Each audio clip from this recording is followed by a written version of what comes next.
राजा प्रदेशी का प्रसंग। एक और महान ज्ञानी, महान संत जो भी कुमार श्रमण केशी विराजमान हैं, तो उधर श्वेतविका नगरी का नरेश राजा प्रदेशी सामने स्थित है, और स्थित ही नहीं है, कुमार श्रमण केशी के साथ चर्चा कर रहा है। मानो कुमार श्रमण केशी को कोई चर्चा करने के लायक आदमी मिल गया, जो अच्छे ढंग से चर्चा को आगे बढ़ाने में मानो समर्थ हो रहा है। चर्चा चलते चलते राजा प्रदेशी ने कहा कि एक बात और मैं बताना चाहता हूं, उस बात के कारण आपकी बात सही सिद्ध नहीं हो पाएगी, ऐसा लगता है। गुरुजी, मेरी बात यह है कि एक बार की बात है, मैं बैठा था बाहरी उपस्थान शाला में। अनेक गणनायक, दंडनायक जो हमारे राज्य में लोग हैं, विशिष्ट लोग हैं, वे मेरे आसपास बैठे थे और मैं उनसे घिरा हुआ था। इतने में ही मेरे नगर रक्षक आते हैं और साक्ष्य पूर्वक प्रमाण सहित वे मुझे बताते हैं, बाद यह आदमी चोर है, हमारे पास प्रूफ है, चोरी का माल इसके पास है। और वह आदमी बंधा हुआ था, मेरे सामने उसको पेश किया। तो जब यह कहा गया कि चोर है, अपराधी है, तो मैंने कहा इसको मृत्युदंड दे रहा हूं, इसको मार दिया जाए। तो मैंने उस चोर को जीवित अवस्था में उसका वध कराया, प्राण व्यपरोपण करवाया और मार करके उसको एक कुंभी में डलवा दिया गया और ऊपर एक लोहे का ढक्कन लगवा दिया गया, रांगे से उसको सील बंद करवा दिया गया और विश्वस्त पुरुषों को पहरे के रूप में लगा दिया कि ध्यान रखना कोई इधर उधर कुछ न कर दे। समय बीता गुरुजी। फिर एक दिन जहां वह कुंभी रखी हुई थी, मैं वहां गया और मैंने निर्देश दिया कि सील तोड़ो और मेरे सामने ढक्कन भी खोलो। सील तोड़ी गई, वह लोह का ढक्कन खोला गया और उस कुंभी को मैंने देखा। वह कुंभी कृमि कुंभी बन गई, कृमियां ही कृमियां उसमें थी, कृमियों मय मानो कुंभी हो गई। तो गुरुजी, मैंने ध्यान से देखा, उस कुंभी में कहीं कोई छिद्र नहीं था, विवर नहीं था, कोई जाने का रास्ता नहीं था, कोई छिद्र नहीं था। अगर कोई आत्मा नाम की चीज है तो वो कुंभी में वो कैसे गई? बाहर से कोई आत्मा गई होगी ना, आत्माएं गई है तो कोई छेद था ही नहीं, तो वे आत्माएं गई कैसे अंदर, जबकि जीव कृमियां थी। तो इस आधार पर मेरी बात सही लगती है कि आत्मा जैसी कोई चीज नहीं, ये पुद्गल चीजें वही जीव के रूप में हो गए हैं और आत्मा जैसी कोई अलग से चीज नहीं है। तो मेरा सिद्धांत यह सही साबित नहीं हो रहा है क्या कि आत्मा शरीर अलग अलग नहीं है, वो एक ही चीज है। कुमार श्रवण केसी ने कहा, राजा बोला महाराज अगर कोई छेद होता तो मैं मान लेता कि आत्मा है, छेद था ही नहीं तो मैं आत्मा को कैसे मानूं। अरे प्रदेशी तुम मेरी बात सुनो। फरमाओ गुरुजी क्या बात है। देखो तुमने लोहा तो देखा, लोहा तो देखते ही हैं, कभी लोहे को धुमात किया है क्या, या धुमात करवाया है? यहां ऐसा तो काम पड़ा है। तो बताओ परदेशी, लोहे को धुमात किए जाने पर वो सारा लोहा अग्नि परिणत होता है क्या? हाँ होता है, एकदम अग्नि का पिंड सा बन जाता है वो तो परदेशी वो लोहा अग्नि परिणत अग्निमय हो जाता है, तो अग्नि अंदर गई, अंदर अग्नि गई है तो कोई लोहे में कोई छेद होता है क्या? छेदों में से अग्नि जाती है? छेद छेद कुछ नहीं होता है। तो अग्नि अंदर कैसे गई? तो बोला अग्नि तो अंदर जाती है, छेद छेद कुछ नहीं होता, फिर भी वह अग्नि तो अंदर जाती है। तो प्रदेशी जैसे लोहे में अग्नि जा सकती है बिना कोई छेद हुए, तो बाहर से आत्माएं जीव उस लोह कुंभी में क्यों नहीं जा सकती बिना कोई छेद किए? आत्मा अगु लघु चीज है, तो वो आत्मा अंदर जब अग्नि लोहे में अनुप्रविष्ट हो सकती है तो आत्मा उस कुंभी में क्यों नहीं जा सकती? इसलिए हमारी बात पर श्रद्धा करो कि जीव अन्य है, शरीर अन्य है, जो जीव है वह शरीर नहीं है। पर प्रदेशी भी आदमी है पक्का, जल्दी से मानने वाला नहीं है। कहा नहीं गुरुजी ये आपने बौद्धिक बात बता दी है, ठीक है बौद्धिक बात बताई है, परंतु मैं एक और आपको बात बताता हूं, उस बात से वो मेरा सिद्धांत सही साबित हो सकता है। बोलो क्या बात है? तयेनम पयसी राजा केशिम कुमार समणम एवं बयासी अच्छिणम बनते एस पन्नव उवमा इमेणम पुण्य कारणेनम मनो उवागच्छई बनते से जहानामय केई पुरुषे तरुणे बलवम जुगवम जुवाणे अप्पायंके थिरग्ग हत्थे दडपाणि पाय पिठन तरोरुपरिणये घण निचीय वट्ठ वलीय खंडे चम्मिठग दुघण मुठ्ठीय समाहय निचीय गत्ते उरस्य बल समन्ना गए तल जमल जुयल बाहु लंघन पवन जैन पमुद्दन समत्थे छेए दक्षे पत्तठे कुशले मेधावी ण्यून सिप्पोव गए प्रभु पंचकंडगम निशिरितये हंता प्रभु।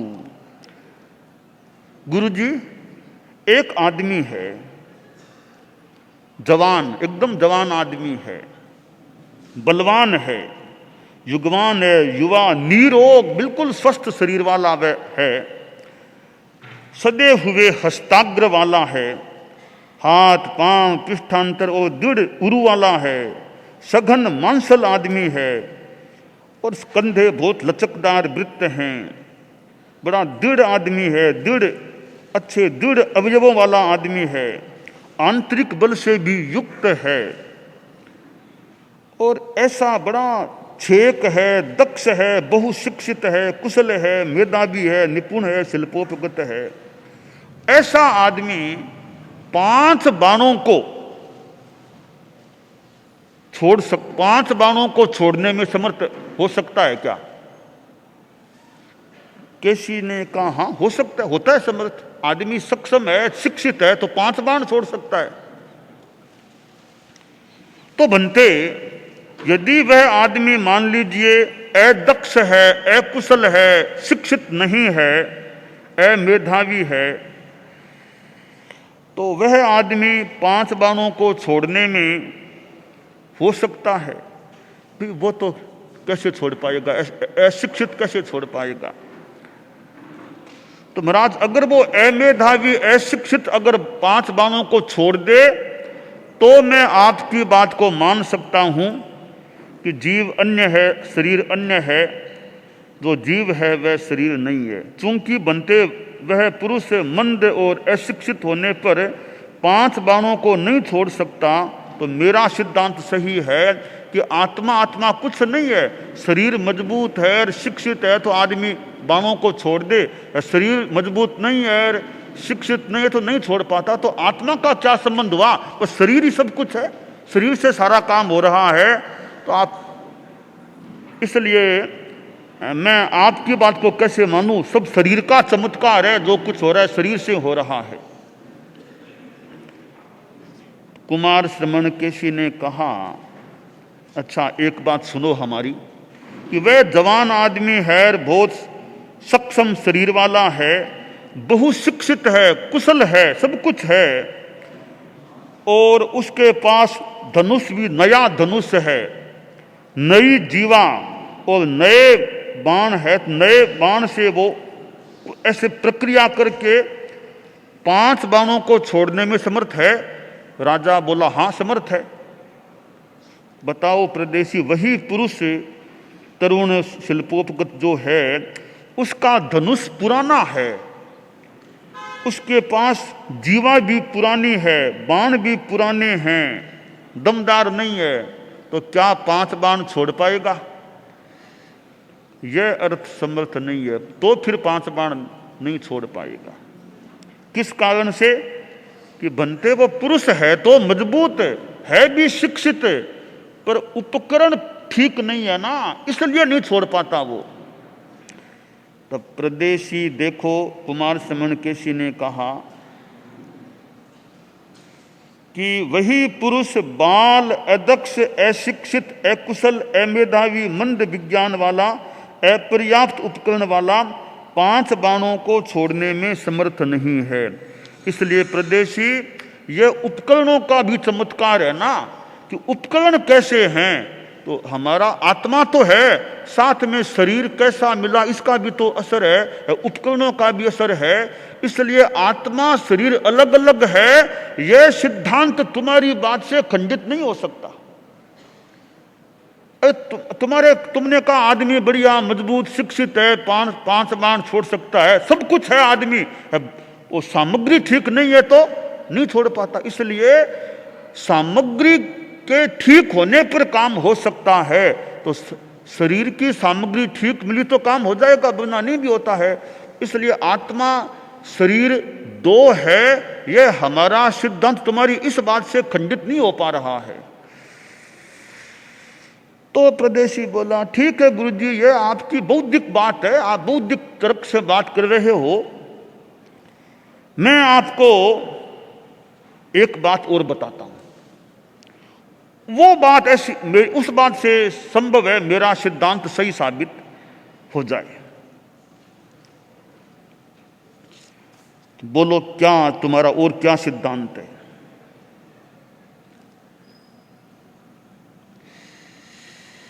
देखो महाराज, एक आदमी कोई तरुण है, निपुण शिल्पोपगत है, एक महान लोह भार को, तांबे के भार को अथवा शीशे के भार को वहन करने में समर्थ है कि हाँ समर्थ है।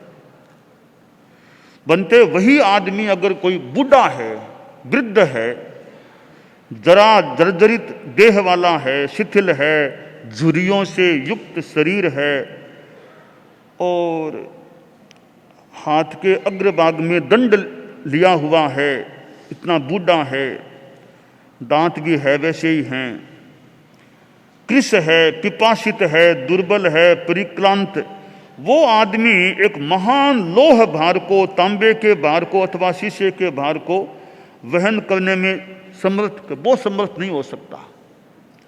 बनते यदि वही पुरुष वृद्ध, जरा से जर्जरित देह वाला, शिथिल और झुर्रियों से युक्त गात्र वाला, हाथ के अग्रभाग में दंड धारण किया हुआ, प्रविरल और परिसटित दंत श्रेणी वाला, आतुर, कृश, पिपासित, दुर्बल और परिक्रांत एक महान लोह भार को, तांबे के भार को अथवा शीशे के भार को परिवहन करने में समर्थ होता तो मैं श्रद्धा करूं, प्रतीति करूं, रुचि करूं। जैसे जीव अन्य है, शरीर अन्य है, तो जीव है वह शरीर नहीं है। महाराज आप कहते हो आत्मा है, तो आत्मा है तो जवान है चाहे बुढ़ा, क्या फर्क पड़ा, आत्मा तो बलवान है ही, तो बुढ़ा आदमी क्यों नहीं भार उठा सकता? आपके सिद्धांत में आत्मा चीज है तो आत्मा तो है ना, फिर बुढ़ा आदमी क्यों नहीं भार उठा सकता, जवान क्यों उठाता? इसका मतलब है शरीर का ही चमत्कार है। शरीर जवान है तो भार उठा सकता है, शरीर कमजोर है तो भार नहीं उठा सकता। इसलिए शरीर की बात है, आत्मा आत्मा कुछ नहीं है। आपकी बात सिद्ध नहीं हो रही है। अच्छा, तो केसी ने कहा कि देखो एक बात हमारी भी सुनो। फरमाइए गुरुजी। केसी ने कहा कि देखो एक आदमी बड़ा जवान है, सब कुछ है, नई रस्सियों और गेंद की बनी हुई टोकरियां उसके पास है, तो वह एक लोह भार को, तांबे के भार को, शीशे के भार को उसको वहन करने में समर्थ है क्या? कि हाँ समर्थ है। अगर टोकरियां मजबूत है तो वो लोहे के बड़े भार को भी वहन कर सकता है। तो केसी बोले प्रदेशी, वो ही पुरुष बिल्कुल जवान है, बिल्कुल शक्तिशाली है, एकदम समर्थ है, किंतु उसके पास तो टोकरियां है ना, वो घुन खाए हुए कांवर, पुराने दुर्बल घुन खाए हुए और शिथिल बंधन से बंधे हुए छींकों, पुरानी दुर्बल और घुन खाई हुई बेंत की बनी हुई टोकरियां उसके पास है। क्या वो उस लोहे आदि के भार को उठा लेगा? नहीं नहीं, टोकरियां कमजोर है, नहीं उठा पाएगा। तो क्यों? वो जवान है ना, शरीर तो जवान है। तुम्हारा सिद्धांत है शरीर सब कुछ है, तो शरीर तो जवान है, फिर क्यों नहीं भार उठा पाएगा? टोकरियां है वैसी है। तो नहीं गुरुजी, ये तो साफ है ना, टोकरियां मजबूत होगी तो भार वहन होगा। टोकरियां कमजोर है, कितना ही जवान आदमी हो वो भार नहीं उठा पाएगा। क्यों? कि उपकरण कमजोर हैं, इसलिए। तो प्रदेशी हम यही तो कहते हैं ना कि आत्मा है पर शरीर का उपकरण कमजोर है तो भार नहीं उठा सकता। जैसे टोकरी का उपकरण कमजोर है तो जवान आदमी भी भार नहीं उठा सकता। तो शरीर रूपी उपकरण कमजोर है तो जवान आत्मा भले है वो भार नहीं उठा सकती। तो यह तो उपकरणों की बाह्य बात हो गई ना। तुमने भी कह दिया ना कि अगर टोकरियां कमजोर है तो भार नहीं उठा सकता, भले कितना ही जवान आदमी है। तो तुम्हारी शरीर की बात कहाँ टिकी? शरीर तो मजबूत है, भार कहाँ उठा सकता है वो? कि हाँ गुरुजी आपकी बौद्धिक बात है, बौद्धिक बात है, ये बौद्धिक उपमा है।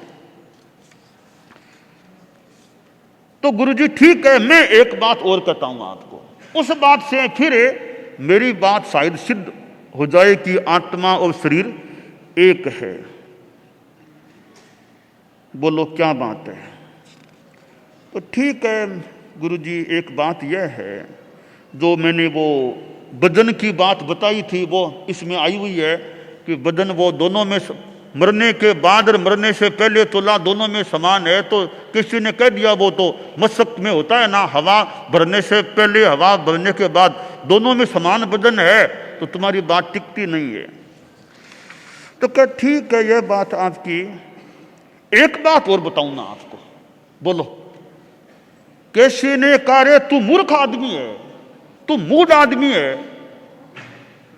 थोड़ा चौंका कि मुझे इतने लोगों के बीच मेरी इज्जत खराब कर दी गुरुजी ने कि तू मूढ़तर आदमी है, तुच्छतर आदमी है। आखिर संभला, अच्छा गुरुजी आपने जो शब्द कहे मेरे लिए कि तू मूढ़तर है, तुच्छतर है, आप अपनी बात को सिद्ध कीजिए। मैं कैसे मूढ़तर हुआ? अपनी बात को सिद्ध करो आप। कि सुनो मेरी बात। हाँ गुरुजी बोलिए, आप सिद्ध कीजिए, मुझे मूढ़तर कैसे कहा आपने? तुच्छतर इतने लोगों के बीच आपने, एक राजा आदमी हूं, ऐसे मुझे मूर्ख सा कह दिया। देखो प्रदेशी मेरी बात सुनो कि गुरुजी आप पहले मेरी बात सुनिए। अब बोलो क्या बात है तुम्हारी? कि गुरुजी आप कहते हो ना आत्मा है। एक बार की बात है गुरुजी कि एक अपराधी आदमी को मेरे पास लाया गया, उसको मृत्यु का दंड मैंने दिया। तो मैंने सोचा वो लोग कई लोग आत्मा आत्मा कहते हो, आज मैं आत्मा को खोजूं, कहीं आत्मा है क्या। उस अपराधी आदमी को मैंने ध्यान से देखा, कहीं कोई मुझे तो आत्मा दिखी नहीं। मैंने उसको इस तरीके से मारा बिना कोई काटे बाटे, इस तरीके से प्रयोग किया, वो आदमी मर गया। मर गया तो मैंने सोचा अब खोजें आत्मा आखिर है कहाँ। उसके मैंने बॉडी के 2 टुकड़े करवाए, ध्यान से देखा, कहीं आत्मा नहीं दुखी। 3 टुकड़े किए, 4 टुकड़े किए, 10 टुकड़े किए, 20 किए, 50 किए, 100 किए, टुकड़े टुकड़े कर दिए। सारा मैंने बहुत ध्यान से देखा गुरुजी, कहीं कोई आत्मा जैसी चीज मुझे नहीं दिखाई दी। इसका मतलब है आत्मा नाम की कोई चीज है ही नहीं। हो तो दिखे ना, क्या दिखे बिना हुए।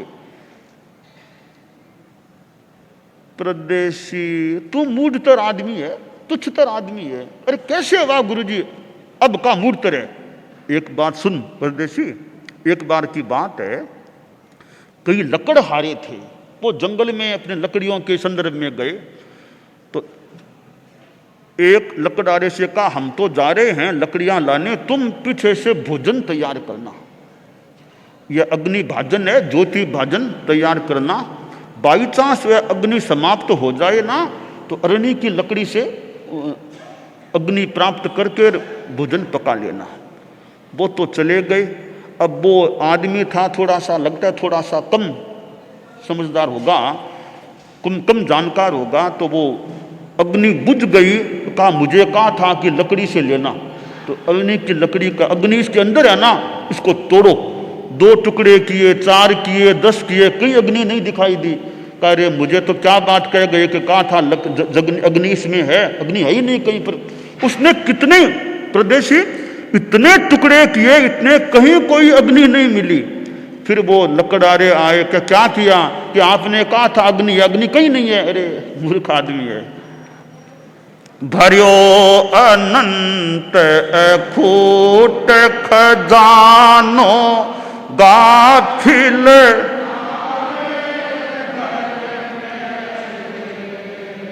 क्यों न निहारे बारे बारे, क्यों भटके रे। आग छिपी अरणी में ढूंढ, आग छिपी काठ काट मूरख कठियारो, चेतन चिदानंद चरणा में सब कुछ। तो केसी ने कहा तू मूढ़तर आदमी है, तुच्छतर आदमी है। अब मूढ़तर तुच्छतर कैसे है, अब वो बात संभवतः आगे कैसी सिद्ध करेंगे, तू कैसे मूढ़तर आदमी है, वो बात यथासंभव आगे आ सकेगी। दानान शिठम अभयपयाणम सच्चे सुया अणवज्जं वयंती, तवेशुया उत्तम बंभचेरम लोगुत्तमे समणेनाय पुत्ते।